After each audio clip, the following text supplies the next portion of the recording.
A Caminho da Luz. História da civilização à luz do Espiritismo, ditada pelo Espírito Emmanuel, psicografada por Francisco Cândido Xavier, FEB 1939. A Grécia e a missão de Sócrates.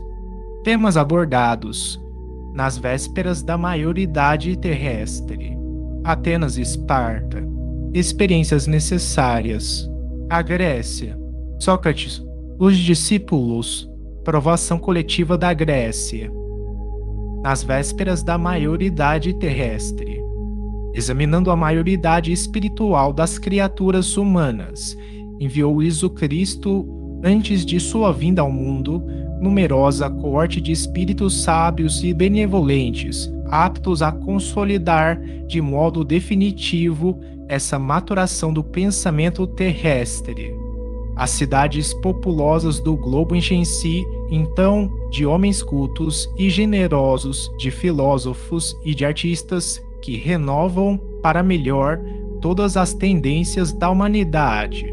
Grandes mestres do cérebro e do coração formam escolas numerosas na Grécia que assumia a direção intelectual do orbe inteiro. A maioria desses pensadores, que eram os enviados do Cristo às coletividades terrestres, trazem, do círculo retraído e isolado dos templos, os ensinamentos dos grandes iniciados para as praças públicas, pregando a verdade às multidões. Assim como a organização do homem físico exigir as mais amplas experiências da natureza antes de se fixarem os seus caracteres biológicos definitivos, a lição de Jesus, que representa o roteiro seguro para a edificação do homem espiritual, deveria ser precedida pelas experiências mais vastas no campo social. É por essa razão que observamos, nos 5 séculos anteriores à vinda do Cordeiro, uma aglomeração de inúmeras escolas políticas, religiosas e filosóficas dos mais diversos matizes em todos os ambientes do mundo. Atenas e Esparta. Muitas teorias científicas que provocam o sensacionalismo dos vossos dias como inovações ultramodernas foram conhecidas da Grécia, em cujos mestres têm os seus legítimos fundamentos. Em matéria de doutrinas sociais, grandes ensaios foram realizados, divulgando-se a mais farta colheita de ensinamentos, e quando meditamos no conflito moderno entre os estados totalitários, fascistas ou comunistas e as repúblicas democráticas, devemos volver os olhos ao passado, revendo Atenas e Esparta como 2 símbolos políticos que nos fazem pensar na plena atualidade da Grécia antiga. Os espartanos, sob o regime atribuído a Licurgo, nome que constitui apenas uma representação simbólica dos generais da época vivendo a existência absoluta do Estado, não expressaram a mesma fisionomia da Alemanha e da Rússia atuais.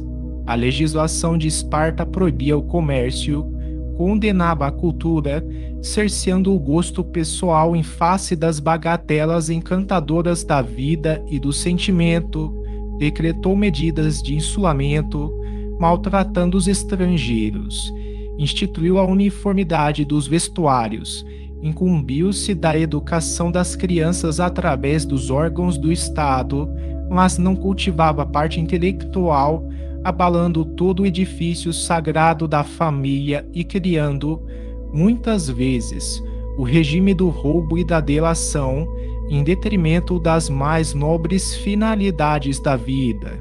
Por essa razão, Esparta passou à história como um simples povo de soldados espalhando a destruição e os flagelos da guerra, sem nenhuma significação construtiva para a humanidade.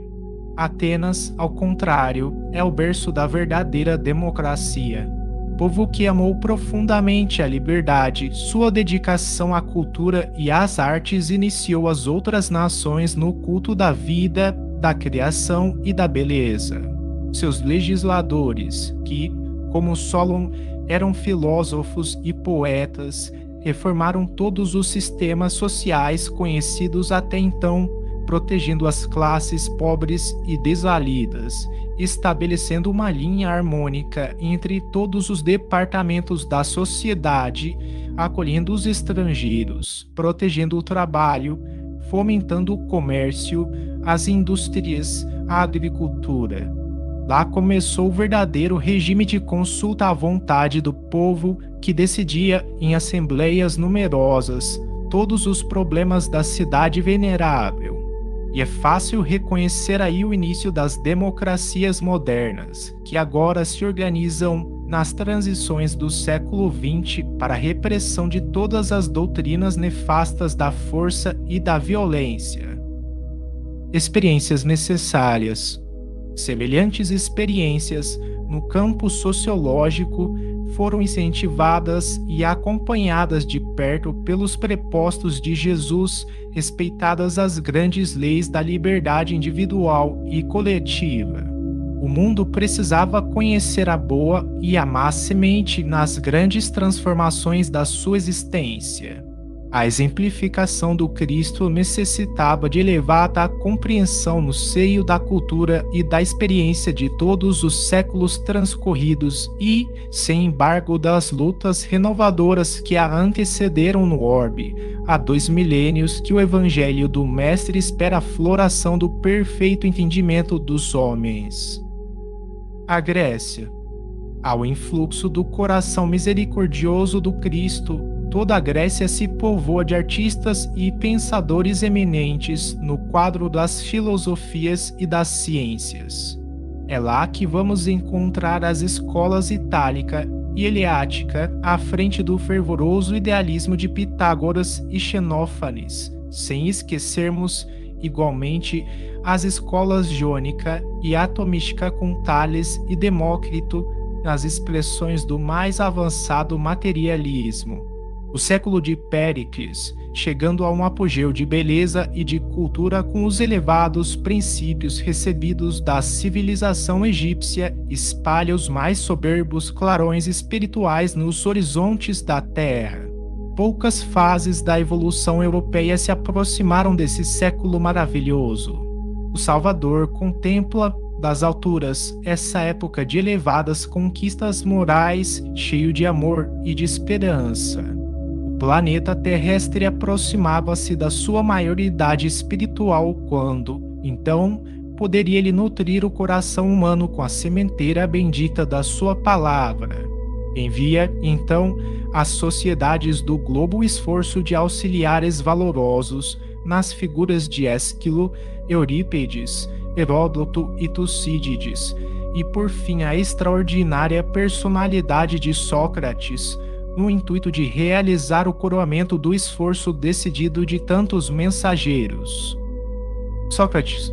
É por isso que, de todas as grandes figuras daqueles tempos longínquos, somos compelidos a destacar a grandiosa figura de Sócrates, na Atenas antiga, superior a Anaxágoras, seu mestre, como também perfeitamente interpretado pelos seus 3 discípulos mais famosos. O grande filósofo está aureolado pelas mais divinas claridades espirituais, no curso de todos os séculos planetários.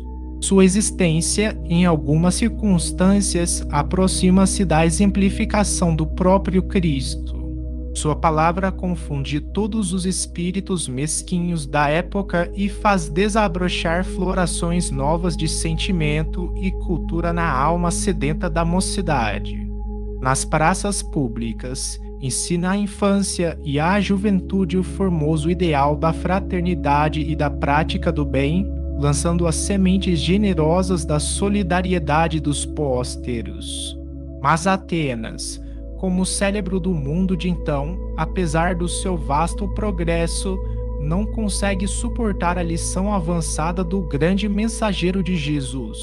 Sócrates é acusado de perverter os jovens atenienses, instilando-lhes o veneno da liberdade nos corações.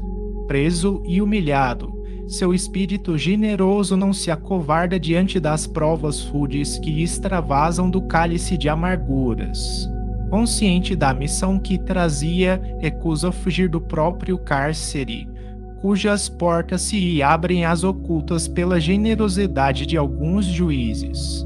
Os enviados do plano invisível cercam-lhe o coração magnânimo e esclarecido, nas horas mais ásperas e agudas da provação, e quando a esposa, Xantipa, assoma as grades da prisão para comunicar-lhe a nefanda condenação à morte pela cicuta, nota 43, ila exclamando no auge da angústia e desesperação: Sócrates, Sócrates, os juízes te condenaram à morte.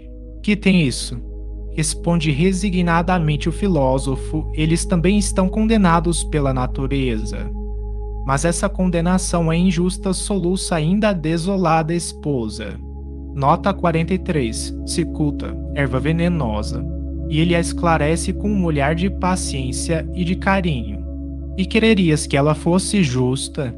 Senhor do seu valoroso e resignado heroísmo, Sócrates abandona a terra, alçando-se de novo aos páramos constelados, onde o aguardava a bênção de Jesus. Os discípulos. O grande filósofo que ensinara à Grécia as mais belas virtudes, como precursor dos princípios cristãos, deixou vários discípulos, dos quais se destacaram Antístenes, Xenofonte e Platão. Falaremos apenas deste último para esclarecer que nenhum deles soube assimilar perfeitamente a estrutura moral do mestre inesquecível. A história louva os discursos de Platão, mas nem sempre compreendeu que ele misturou a filosofia pura do mestre com a ganga das paixões terrestres, enveredando algumas vezes por complicados caminhos políticos. Não soube, como também muitos dos seus companheiros, conservar-se ao nível de alta superioridade espiritual, chegando mesmo a justificar o direito tirânico dos senhores sobre os escravos, sem uma visão ampla da fraternidade humana e da família universal. Contudo, não deixou de cultivar alguns dos princípios cristãos legados pelo grande mentor, antecipando-se ao apostolado do Evangelho, antes de entregar a sua tarefa doutrinária a Aristóteles, que ia também trabalhar pelo advento do cristianismo.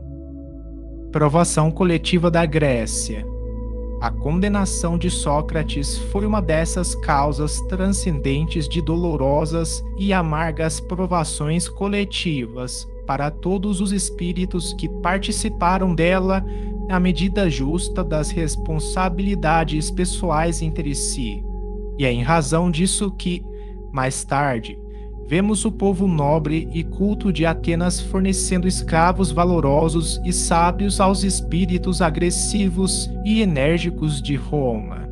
Eles iam nas galeras suntuosas, humilhados e oprimidos, sem embargo das suas elevadas noções da vida, do amor, da liberdade e da justiça. É verdade que iam instaurar um novo período de progresso espiritual para as coletividades romanas, com seus luminosos ensinamentos, mas o processo evolutivo poderia ladear outros caminhos, longe do morticínio e da escravidão. Todavia, sobre a fronte de muitos gregos ilustres, pairava o sanguinolento labéu daquela injusta condenação, labéu ignominioso que a Grécia deveria lavar com as lágrimas dolorosas da compunção e do cativeiro.